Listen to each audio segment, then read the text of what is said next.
بسم اللہ الرحمن الرحیم۔ السلام علیکم ورحمۃ اللہ وبرکاتہ۔ اگر کوئی شخص خواب میں سورہ رحمان پڑھتا ہے تو اس کی تعبیر کیا ہوگی؟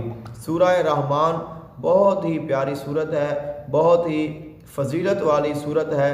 سیدنا علی المرتضیٰ شیر خدا کرم اللہ وجہ الکریم آپ ارشاد فرماتے ہیں کہ رسول اللہ صلی اللہ علیہ وآلہ وسلم نے ارشاد فرمایا، ہر چیز کی کوئی نہ کوئی زینت ہوتی ہے، اور قرآن مجید فرقان حمید کی زینت سورہ رحمان ہے۔